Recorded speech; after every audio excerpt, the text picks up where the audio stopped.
There's a moment, just before sleep overtakes us, when the mind drifts into a delicate twilight, not fully awake, yet not entirely asleep. It is in this fragile in-between where some of the world's most mysterious and unsettling sleep experiences begin to unfold.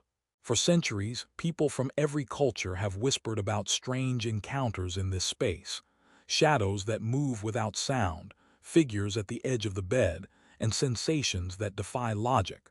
Are these the tricks of a tired mind, or Evide? Experts at institutions like the Stanford Center for Sleep Sciences have spent decades studying the brain's transition between wakefulness and REM sleep. They've identified that during sleep paralysis, the mind can awaken while the body remains immobilized. This creates a deeply unsettling condition in which people are conscious but unable to move, often accompanied by hallucinations. But what they call hallucinations often involve strikingly similar images. Experts at institutions like the Stanford Center for Sleep Sciences have spent decades studying the brain's transition between wakefulness and REM sleep. They've identified that during sleep paralysis, the mind can awaken while the body remains immobilized. This creates a deeply unsettling condition in which people are conscious but unable to move, often accompanied by hallucinations. But what they call hallucinations often involve strikingly similar images. These episodes as hallucinations, but as interactions with a spiritual realm.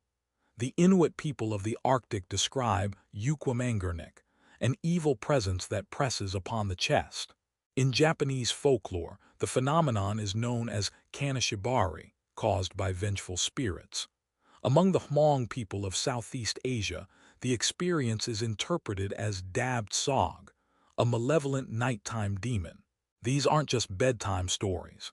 They're part of deep. What makes this more than just myth is how modern researchers are beginning to reconsider sleep as not just a biological state, but a neurological liminal zone, a boundary where perception, memory, fear, and consciousness interact in unexpected ways. Dr. Balan Jalal, a neuroscientist at Harvard, has conducted extensive research on sleep paralysis and argues that the experience may offer a rare window into consciousness itself. He suggests that the phenomenon reflects not just dysfunction, but perhaps the most mysterious part of this experience isn't what is seen but what is felt. Nearly every account of sleep paralysis includes an overwhelming sensation of dread, even when no visual form appears. It's not just that something is in the room, it's that something is wrong, that something is watching. Yet when sleep returns and morning light filters in, nothing remains. No footprints, no marks, only memory. And still, the question lingers. If it's all just in the mind, why do the shadows? As we drift deeper into this exploration of night-bound phenomena, we'll journey into even stranger territory.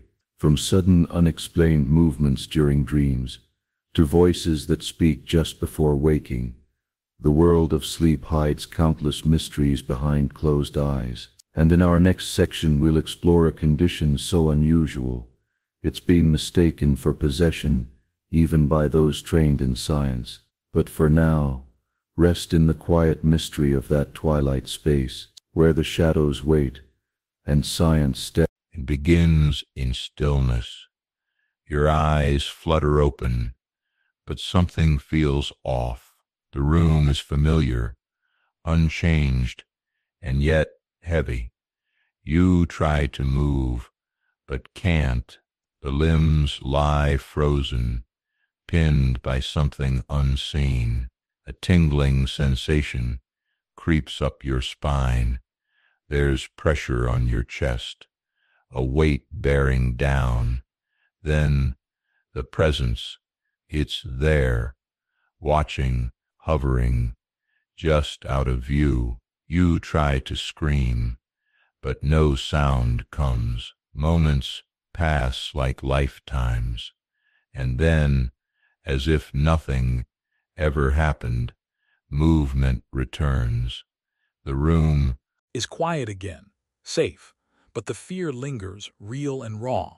This is sleep paralysis, a terrifying threshold between waking and sleep where the body remains locked in REM stillness while the mind slips back into awareness. For those who have never experienced it, it sounds like a bad dream. But for those who have, it's something far more haunting, and it's not new. Across cultures and centuries, people have described the same chilling experience. A silent intruder at night, an overwhelming sense of dread, a body that won't respond. The names vary, but the essence remains eerily consistent. In Newfoundland folklore, it's the Old Hag, a malevolent figure that perches on the sleeper's chest, sapping breath and strength. In Japanese tradition, the phenomenon is called kanashibari, believed to be the result of vengeful spirits restraining the body. Among Islamic cultures, it's linked to jinn, shape-shifting entities from another realm that hold a sleeper hostage in their grip. The Hmong people of Southeast Asia speak of dabbed sog, an evil spirit known for nighttime attacks, believed to press down on the chest and cause suffocation. Each of these tales, across time and geography, describe the same frozen body, the same spectral presence, the same paralyzing fear. Could they all be imagining the same thing? More universal, unfolding beneath the surface. Modern science offers a framework, but even it carries its own mysteries. At the Harvard Medical School Division of Sleep Medicine, researchers describe sleep paralysis as a misalignment of REM atonia and consciousness.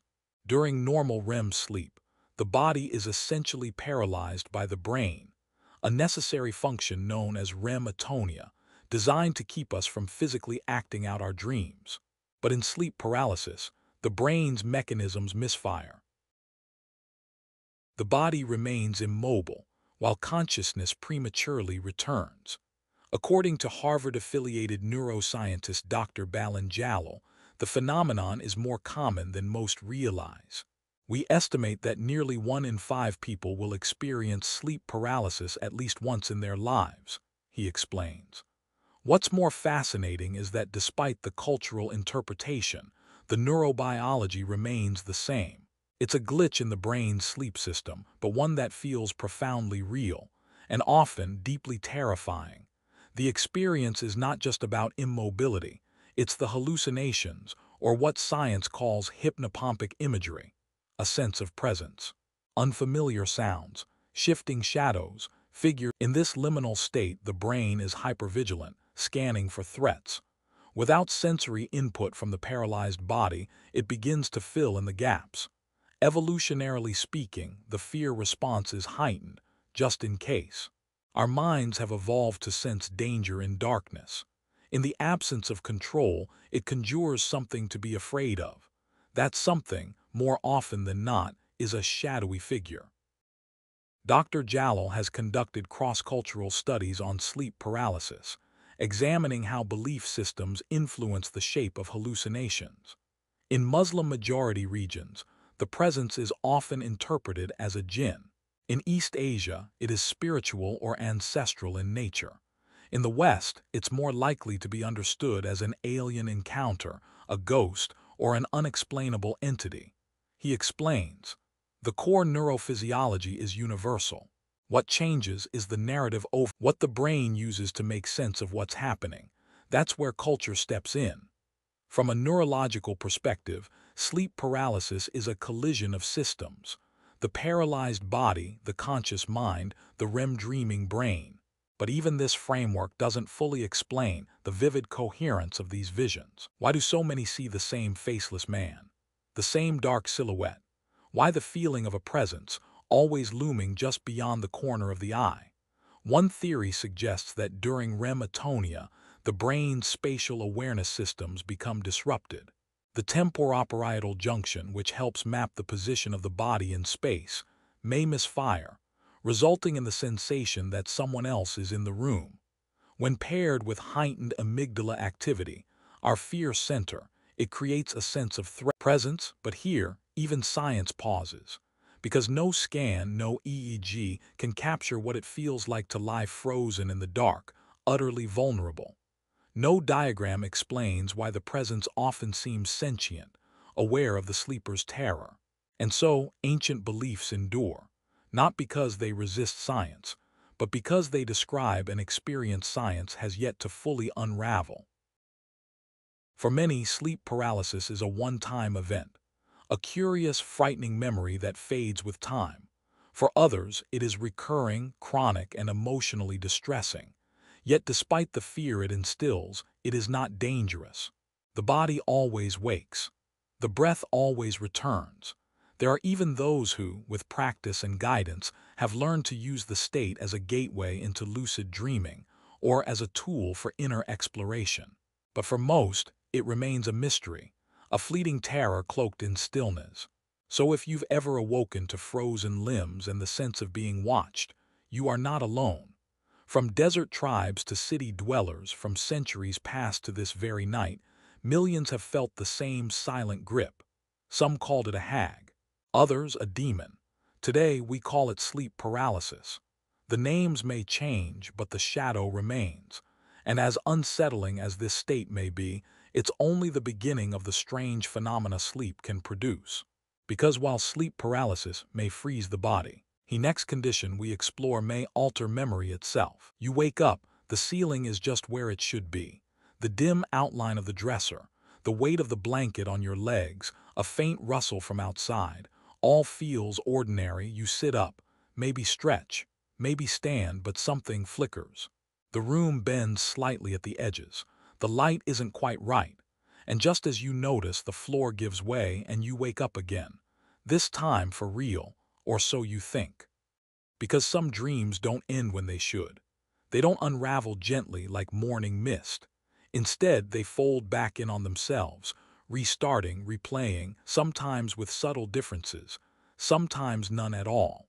These are known as false awakenings, and they are one of the most quietly disorienting sleep phenomena known. Unlike sleep paralysis, which startles with a sense of external threat, false awakenings are deceptive. They wear the mask of reality only to peel it away again and again and again. They often begin with an ordinary scenario. The dreamer believes they've woken up, begun their day, even interacted with familiar surroundings. It's only when a detail goes wrong, a clock with melting numbers, a door that opens into an impossible hallway, that they realize something is off. And then, as realization blooms, the cycle resets. A nested dream begins, placing the dreamer back into a new waking state, sometimes indistinguishable from the last. What's most fascinating and unsettling is that this loop can repeat dozens of times in a single night, with each awakening carrying the same convincing weight of real life. At the Stanford Sleep Research Laboratory, Dr. Stephen LaBerge, one of the pioneers of lucid dreaming science, has explored the strange domain of recursive dream states. His early EEG studies revealed that brain activity during false awakenings can closely mimic waking states, which is why the experience feels so convincing. He explains, the dreaming brain has no visual input, so it reconstructs what it expects to see. In false awakenings, it rebuilds the bedroom, the routines, the sense of time, all with astonishing detail. In one case study published in the Journal of Sleep Research, a 29-year-old woman reported experiencing 18 consecutive false awakenings during a single nap. Each time she believed she had woken up, walked to the bathroom, splashed water on her face, and each time she would realize with growing frustration that she was still dreaming. Her experience ended only when, in the final loop, she saw herself still lying in bed, a moment so jarring it snapped her fully awake. Another participant in LaBerge's longitudinal studies described a subtler variation. In his words, I'd wake up in my bedroom, go about my usual routine, shower, dress, breakfast. Then something odd, I couldn't find my car keys. I'd look in every drawer. Eventually I'd give up, lie down for a moment and wake up again, still in bed. I'd go through the exact same routine. This time I found the keys but couldn't find my phone. Then I'd wake again. Each cycle had a tiny. These glitches, LaBerge believes, are how the conscious mind begins to surface, noticing patterns, inconsistencies, errors. They are, in essence, breadcrumbs out of the loop, but for some there is no trail, only what causes false awakenings. One theory suggests that the phenomenon occurs when the brain begins to exit REM sleep, preparing for consciousness, but doesn't fully transition. The sleeper becomes aware, but within the architecture of a dream. In this fragile space, lucidity and illusion, the brain, still locked in the vivid imagery of REM, constructs a convincing reality, but one that's still under its control. In most cases, dreamers accept the illusion until a misalignment occurs.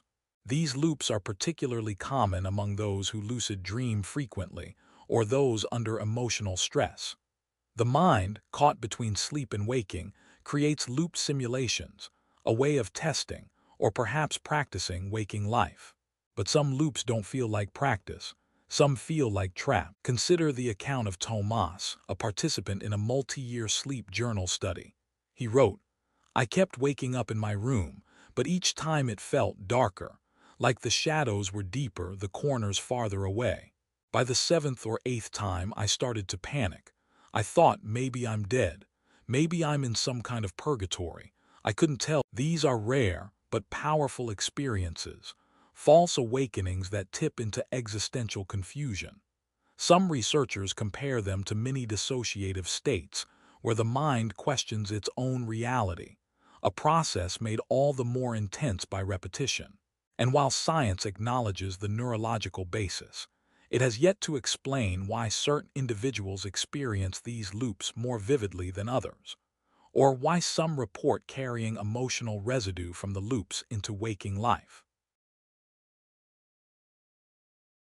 There's a poetic elegance to false awakenings. They remind us that even waking is not always what it seems, that within the architecture of sleep, reality is malleable, shaped not by physics, but by expectation. They show us how easily the mind can recreate the familiar, and how fragile that familiarity truly is.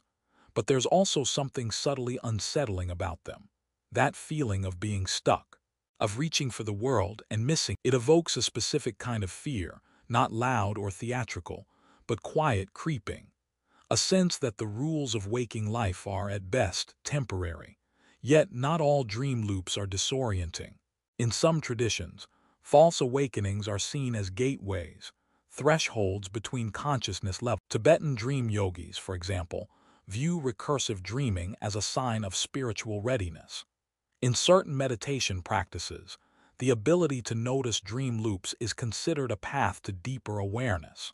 In this sense, the phenomenon is not just mysterious, it's instructive, a gentle reminder that perception is always a kind of dream, and that even in waking life, we often go through routines half asleep, unaware of the subtle shifts beneath our. So the next time you wake, stretch and rise to meet the day, pause, just for a moment.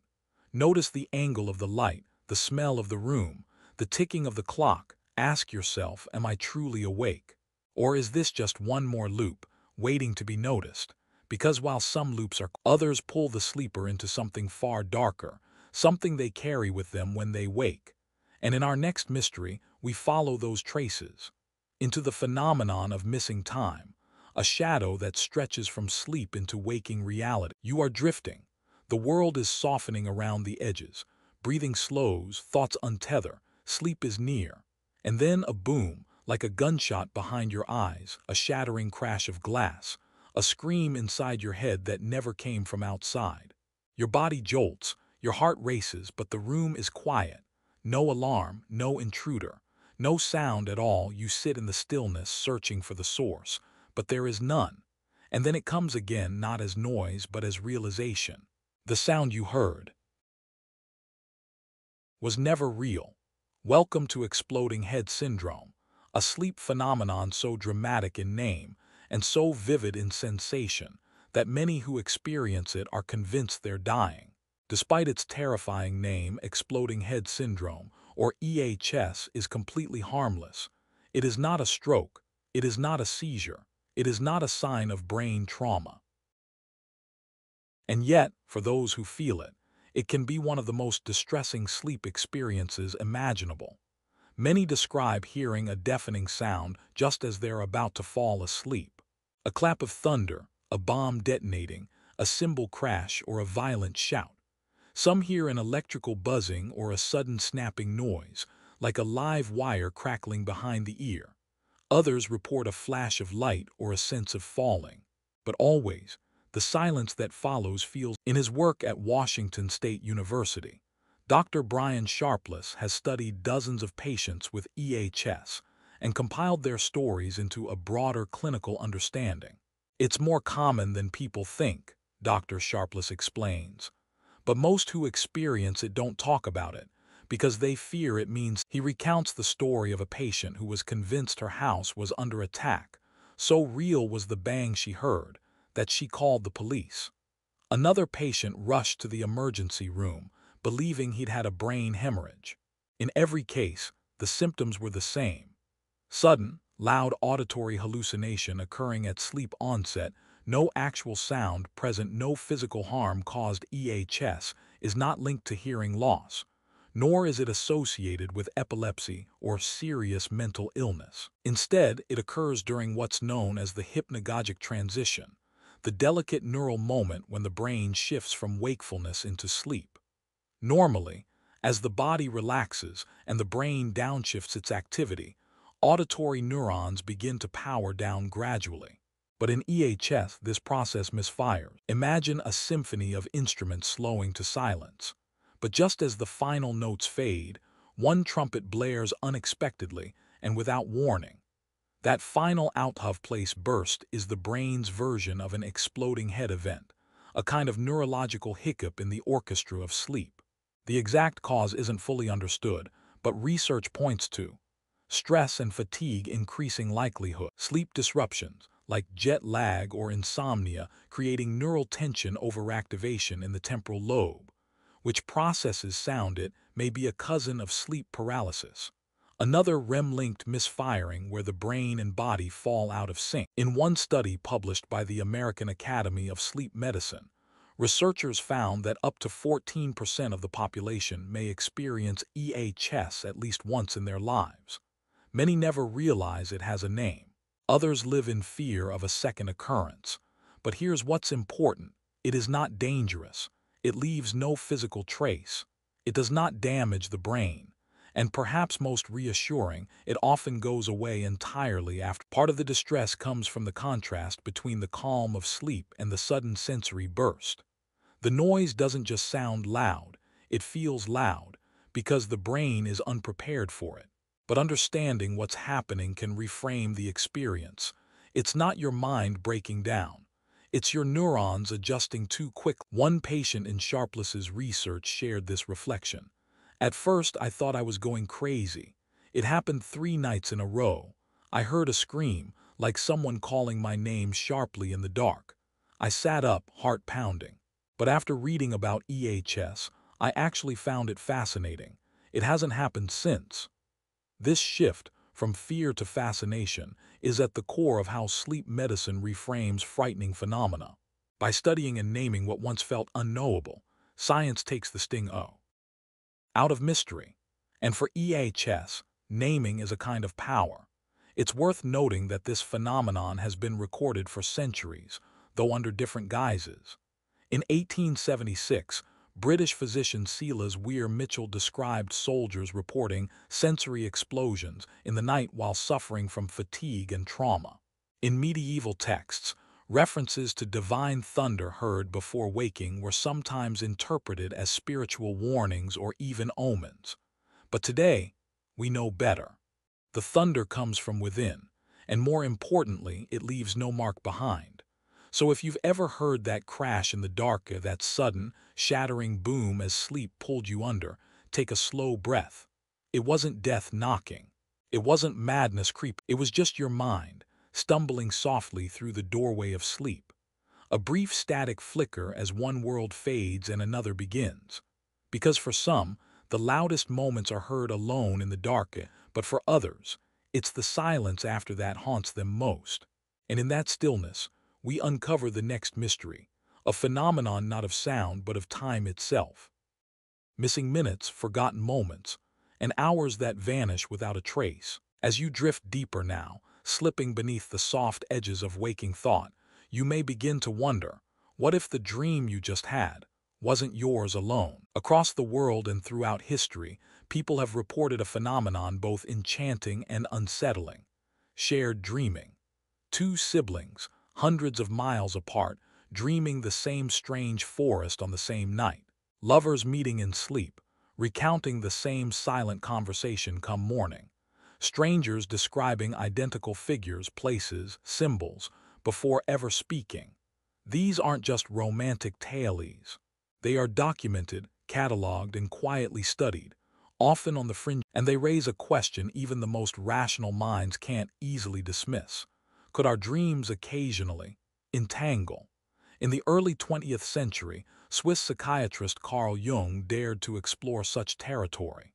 He introduced the idea of the collective unconscious, a deep, ancient layer of the mind shared by all humans, filled with archetypes, symbols, and memory traces old. The dream, Jung wrote, is the small hidden door in the deepest and most intimate sanctum of the soul.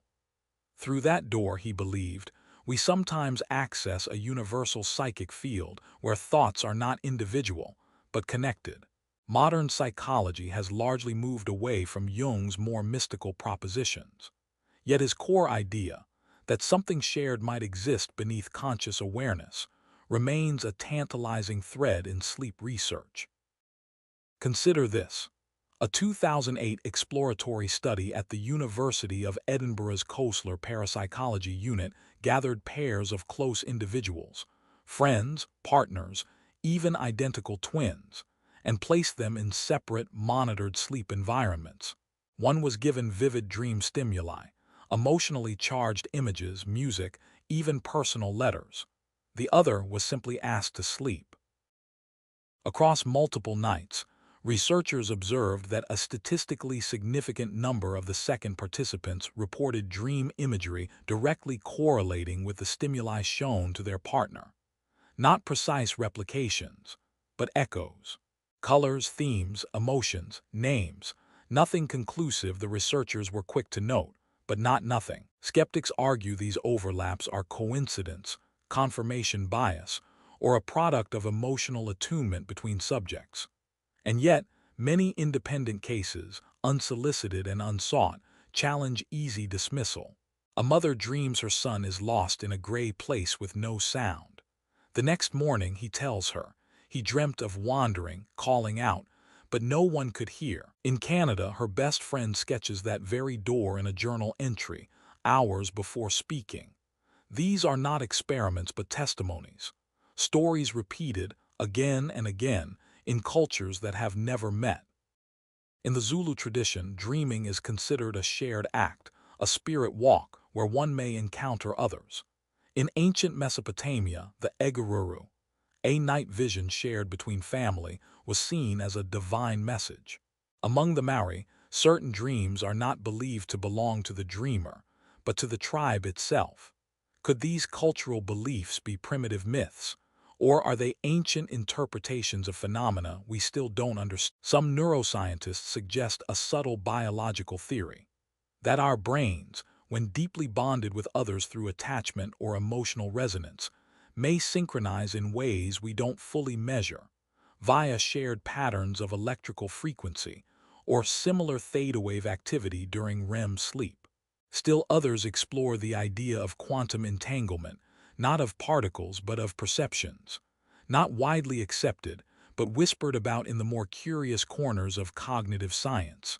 Could thought be non-local? Dr. Stanley Krippner, a respected psychologist and dream researcher, once described a controlled experiment at the Maimonides Dream Lab in the 1970s, where participants attempted to send images to sleeping volunteers. The results: a few nights showed above-chance matches between the dreamer's report and the sender's image. Not proof, but a ripple in the surface of certainty. He said, dreams may be the final frontier, not of sleep, but of the self, and of what lies beyond it. Of course, science must tread carefully. Much of what is claimed in the realm of shared dreaming lies beyond reproducibility. And that makes it difficult to validate in peer-reviewed spaces.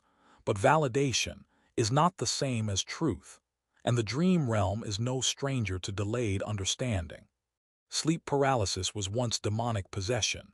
REM was once unknown, lucid dreaming, denied entirely until brain scans proved it real. Perhaps shared dreaming is next, and yet it may not be a phenomenon meant for proof. It may be something quieter, subtler, as you drift deeper now, imagine this. What if your dream is not a solitary voyage but part of a greater ocean? What if someone else, tonight, is dreaming a version of your dream? What if a symbol you see in sleep has always belonged to more than you? Could it be that sleep is not escape, but encounter? No one knows truly. The most brilliant minds in psychology and parapsychology still debate. No technology yet can trace the flow of a dream across two minds. But listen carefully, and you'll hear the echo of something unresolved. A mystery not frightening but open, an invitation. As you drift deeper now, let your thoughts slow. Let the veil between minds soften. Let the question remain, because not every dream is yours alone. Some are shared, some are echoes, some may not have a single origin at all. And so, dear listener, the next time your eyes flutter closed and the stars in your mind begin to bloom, ask yourself, quietly, curiously, who else is dreaming this with me?